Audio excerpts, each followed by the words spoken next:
ଗୋବିନ୍ଦ ଗୋବିନ୍ଦ ପଦୁ ଗଳୁଛି ମକରନ୍ଦ, ସେ ମକରନ୍ଦ ପାନ କରି ହେଳେ ତରିଲେ ବ୍ରଜନାରୀ।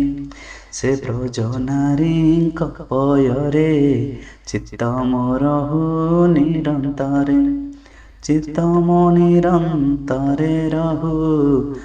କୃଷ୍ଣ ବୋଲି ଯିବ ଯାଉ, କୃଷ୍ଣ ବୋଲି ଯାଉ ଯିବ, ମତେ ଉଦ୍ଧର ରାଧାଧବ। ଆଜିର ଏଇ ଯେଉଁ ଭାଗବତ କଥା ଭିତରକୁ ମୁଁ ଆପଣମାନଙ୍କୁ ସ୍ୱାଗତ କରୁଛି। ଆଜି ଯେଉଁ ଜଗନ୍ନାଥ ଦାସ ଭକ୍ତ କବି ତାଙ୍କର ଲେଖାକୁ ପ୍ରଭୁଙ୍କୁ ସମର୍ପଣ କରିଦେଇଛନ୍ତି। ଏହି ପୁସ୍ତକ ପରେ ଆଉ କୌଣସି ପୁରାଣ ନାହିଁ। ଭାଗବତ ହେଉଛନ୍ତି ମହାପୁରାଣ।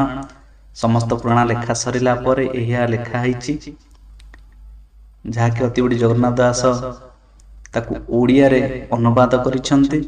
ତେଣୁ ଅନୁବାଦ ଭିତରେ ଆଉ କିଛିଟା ଅଧ୍ୟାୟ ବା ସ୍କନ୍ଦ ବଢ଼ିଯାଇଛି, କିନ୍ତୁ ଜିନିଷ ଏକା, ଲେଖା ଏକା, ଭାବାର୍ଥ ଏକା। କିନ୍ତୁ ଆମେ ଓଡ଼ିଆ ଭାଷାରେ ବୁଝିବା ପାଇଁ ବା ତାଙ୍କ ମା ଯେଉଁ ଓଡ଼ିଆ ଭାଷାରେ ବୁଝିବା ପାଇଁ ଜଗନ୍ନାଥ ଦାସ ବର୍ଣ୍ଣିତ କରିଦେଲେ, ଭାଗବତକୁ ସଂସ୍କୃତରୁ ଓଡ଼ିଆକୁ ଅନୁବାଦ କରିଦେଲେ, ତାଙ୍କ ମା ଖୁସିରେ ତାକୁ ବୁଝିପାରିବେ, ଆନନ୍ଦରେ ବୁଝିପାରିବେ, ପ୍ରଭୁଙ୍କ କଥା ଆନନ୍ଦର ସହିତ ଶ୍ରବଣ କରିବେ।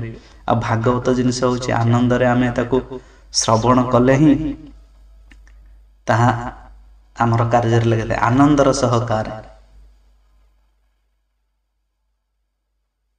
ଆଉ ଭାଗବତ କଥା ଶୁଣିବାକୁ ହେଲେ ଗୋପୀ ହେଇଯିବାକୁ ପଡ଼େ। ନା ଗୋପୀ କଣ ନା, ଗୋ ମାନେ ଇନ୍ଦ୍ରିୟା, ପି ମାନେ ପିତ୍ୱା। ଯିଏ ସମସ୍ତ ଇନ୍ଦ୍ରିୟ ମାନଙ୍କ ଦ୍ୱାରା କୃଷ୍ଣର ସାମୃତକୁ ଆଶ୍ୱାସନ କରନ୍ତି, ସେ ହେଉଛନ୍ତି ଗୋପୀ। ସମସ୍ତ ଇନ୍ଦ୍ରିୟ ଦ୍ୱାରା କୃଷ୍ଣର ସାମୃତକୁ କଣ ଆସ୍ୱାଦନ କରିବେ ନା, ଯାହା ଦେଖିବା। ଅଧରମ୍ ମଧୁରମ୍ ବଦନମ୍ ମଧୁରମ୍ ନୟନମ୍ ମଧୁରମ୍ ହସିତମ୍ ମଧୁରମ୍ ହୃଦୟମ୍ ମଧୁରମ୍ ଗମନମ୍ ମଧୁରମ୍ ମଧୁରାଧିପତେ ଅଖିଳମ୍ ମଧୁରମ୍। ଭଗବାନଙ୍କର ସମସ୍ତ କଥା ମଧୁର, ତାଙ୍କର ଲୀଳା, ତାଙ୍କର ଗୁଣ ସବୁ କିଛି ହିଁ ମଧୁର। ସେହି ମଧୁରତା ଭିତର ଦେଇକରି ଆମେ ଭାଗବତ କଥାକୁ ପ୍ରବେଶ କରିବା। ଯେଉଁ ବେଣୁଙ୍କର ସେ ଯେଉଁ ମନ୍ତ୍ରିତ ଦ୍ୱାରା ତାଙ୍କ ଶରୀର ଯେଉଁ ନଷ୍ଟ କରି ଦିଆଗଲା, ପୁଣି ସେଇ ମନ୍ତ୍ର ଦ୍ୱାରା ତାଙ୍କ ଶରୀରକୁ ମନ୍ଥନ କରି ସବୁ ବିଭିନ୍ନ ପ୍ରକାରର ସବୁ ବାହାରିଲେ, ତାଙ୍କ ଭିତରୁ ନିଷାଦ ବାହାରିଲେ, ସ୍ତ୍ରୀ ପୁରୁଷ ବାହାରିଲେ, ଜଣେ ହେଲେ ପୃଥୁ, ତାଙ୍କର ଆଉ ଜଣେ ବାହାରିଲେ ଯେଉଁ ନାରୀ ଜଣକ, ସେ ହେଉଛନ୍ତି, ତାଙ୍କ ନାଁ କଣ ଏଇଟା ଆପଣମାନଙ୍କୁ ପ୍ରଶ୍ନ ରହିଲା। ପୃଥୁଙ୍କର ଯେଉଁ ସ୍ୱାମୀ ସ୍ତ୍ରୀ ବାହାରିଥିଲେ, ବେଣୁଙ୍କ ଶରୀରକୁ ମନ୍ତ୍ରରେ ଯେଉଁ ମନ୍ଥନ କରାଯାଇଥିଲା, ଋଷିମାନେ ମନ୍ତ୍ରରେ ମନ୍ଥନ କରିଥିଲେ, ନିଷାଦ ବାହାରିଥିଲେ, ତାଙ୍କୁ ସନ୍ଧ୍ୟା କାଳକୁ ବା ରାତ୍ରି ପାଇଁକି ତାଙ୍କୁ ଛାଡ଼ି ଦିଆଗଲା ବଣକୁ। ତ ଯେଉଁ କାହିଁକିନା ତାଙ୍କ ଭିତରେ ଯେଉଁ ସବୁ କୁକର୍ମ ଥିଲା, ପାପ ପ୍ରବୃତ୍ତି ଥିଲା, ସେଥିପାଇଁ ନିଷାଦ ଜନ୍ମ ହେଇଥିଲେ। ଆଉ ତାପରେ ଯେତେବେଳେ ପୁଣ୍ୟ ହେଇଗଲା, ଯେତେବେଳେ ସରିଗଲା, ଋଷିମାନେ ଛାଡ଼ି ଦେଇଥିଲେ ଆଶା ଆଉ କରିବେ। ତାପରେ କହିଲେ ନାଇଁ, ଇଏ ତ ପାପର ଫଳ ବାହାରିଲା, ପୁଣ୍ୟର ଫଳ ତ ପୁଣି ବାହାରିବ ନା ନାହିଁ। ତେଣୁ ପୁଣି ତାକୁ ମନ୍ଥନ କରିଛନ୍ତି ମନ୍ତ୍ରରେ। ବେଣୁଙ୍କ ଶରୀର, ତା ଭିତରୁ ସ୍ତ୍ରୀ ପୁରୁଷ ବାହାରିଛନ୍ତି, ଯିଏ ହେଉଛନ୍ତି ସ୍ୱର୍ଗ ଭିତରେ ସାଧାରଣ ମାନେ ସାକ୍ଷାତ ଲକ୍ଷ୍ମୀ ନାରାୟଣଙ୍କ ସ୍ୱରୂପ ରାଜା ପୃଥୁ। ଆଉ ତାଙ୍କ ରାଣୀଙ୍କର ନାମ କଣ ଦିଆଯାଇଥିଲା ବା ତାଙ୍କ ରାଣୀ କିଏ ଥିଲେ, ଏଇ ଯେଉଁ ଆବିର୍ଭୂତ ହେଇଥିଲେ ଯେଉଁ ମୃତ ଶରୀର, ଯେଉଁ ସେଇଟା ଆପଣମାନଙ୍କ ପାଇଁ ପ୍ରଶ୍ନ ହେଲା, ଆପଣମାନେ ଜଣେଇବେ। ଆଜି ଜାଣିବା ଯେ କି ପୃଥୁଙ୍କର ଚରିତ୍ର ବିଷୟରେ, କିଛି ପୃଥୁଙ୍କ ଚରିତ୍ର ବିଷୟରେ ଆମେ ଆଜି କିଛି ଜାଣିବା। ଆଜିର କଥା ଭିତରକୁ ପ୍ରବେଶ କରିବା। ଅଷ୍ଟାଦଶ ଅଧ୍ୟାୟ। ମୈତ୍ରବାଚ ଓಂ ନାରାୟଣଂ ନମସ୍କୃତ୍ୟଂ ନରଂ ଚୈବ ନରୋତ୍ତମଂ ଦେବୀଂ ସରସ୍ୱତୀଂ വ്യാസം ତतो ଜୟମୁଦୀରୟେତ୍ മൂകଂ କରୋତି വാചാലଂ പങ്കുଂ ലംഘയത്തെ ഗിരിം യത്കൃപാതമഹം വന്ദേ പരമാനന്ദമാധവം നിഗമകൽപതരോർഗളീതം ഫലമുഖസുഖാതമൃതദ്രവസംയുക്തം पीबत भागवतं रसमालयं मुहुरहो रसिका भुवि भावुका त्वमेव माता च पिता त्वमेव बन्धु च सखा त्वमेव त्वमेव विद्या द्रविणं त्वमेव त्वमेव सर्व मम देव देव। ସେହି ସଦ୍ଗୁରୁଦେବଙ୍କୁ ନିଜ ନିଜର ସଦ୍ଗୁରୁଦେବଙ୍କୁ ପ୍ରଣାମ କରି ରାଧାକାନ୍ତଙ୍କ ଚରଣାରବିନ୍ଦର ନିଜର ମତିକୁ ଆମେ ପ୍ରବେଶ କରାଇବା। ତା ସହିତ ଭାଗବତ କଥାକୁ ଆନନ୍ଦର ସହକାରେ ଶୁଣିବା। ଅଷ୍ଟାଦଶ ଅଧ୍ୟାୟ ମୈତ୍ରବାଚ ଚତୁର୍ଥ ସ୍କନ୍ଦ। ଶୁଣ ରାଜନ ସାବଧାନେ ସୁତମାଗଧ ତୋଷ ମନେ ମୁନିଙ୍କ ମତେ ସାଧୁବାଣୀ ପୃଥୁବଦନ ଚାହିଁ ଭଣି। ସୁତମାଗଧ ଉବାଚ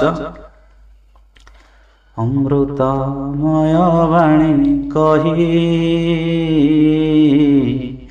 କହନ୍ତି ପୃଥୁ ମୁଖ ଚାହିଁ ଭୂନାଥ ତୋର ମହିମା ଏ କହିପାରେ ଗୁଣ ସୀମା। ତୁ ଦେବ ଦେବ ବୀର୍ଯ୍ୟ ବଳେ ସଂସାର ବହୁ ଶୟଳେ ତେଣୁ ଶରୀର ତୋର ଜାତ ଏକଥା ଜାଣନ୍ତି ଜଗତ। ତଥାପି ତୋର ଗୁଣ ଯେତେ ଭାବେ କହିବୁ ତୋ କ୍ରତେ ତୁ ଧର୍ମ ଜ୍ଞାନୀଙ୍କର ସାର ଯେ ଧର୍ମ ଲୋକ ଉପକାର। ଅଧର୍ମ ନାଶୀ ଧର୍ମ ପାଳୁ ତୁ ଧର୍ମ ପରମ ଦୟାଳୁ ଶରୀର ଧରି ସର୍ବକାଳେ ସୁଧର୍ମ ରଖୁ ମହିତଳେ ସକଳ ଭୂତେ ସମେ ବସୁ ସବିତା ରୂପେ ତୁ ପ୍ରକାଶୁ ତୋର ମହିମା ଅଧ ଊର୍ଦ୍ଧ୍ୱେ ପ୍ରକାଶ କଲେ ଶୂନ୍ୟ ମଧ୍ୟେ ପ୍ରାଣୀଙ୍କ ମଧ୍ୟେ ତୁ ବରୁଣ ଆରତ ଦୁଃଖ ନିବାରଣ ଇନ୍ଦ୍ର ଯେ ସନେ ଛାଡ଼ିବାରି ଜନନୀ ମନ୍ତେ ଦୟା କରି ତୋର ବଚନ ଅମୃତ ଶୁଣି ନିସ୍ତରିବେ ଜଗତ ତୋର ବଚନ ଚାରୁହାସ ଦେଖନ୍ତେ କରେ ଦୁଃଖ ନାଶ ତୋର କର୍ମ ବ୍ୟକ୍ତ ନୁହେଁ ଯାହାଙ୍କ ମାୟା ଜନମୋହେ ଏ ଯେ ଗଭୀର ମାୟା କାଳ ତୋହର ଶ୍ରେଷ୍ଠ ଅନ୍ତରାଳ ଅନନ୍ତ ମହିମା ତୋହର ଅଶେଷ ଗୁଣଙ୍କ ସାଗର ତୁ ଦୂରାଶୟ ଦୁର୍ବିକ୍ଷୟ ସୁଦୂରମୟ ଆତ୍ମମୟ ଜନ୍ତୁଙ୍କ ଅନ୍ତର ବାହାରେ ତୁ ତହୁଁ କେବା ଅଛି ପରେ ଅଧକ୍ଷ ହୋଇ ଉଦାସୀନ ଶରୀରେ ଯେ ସନେ ପବନ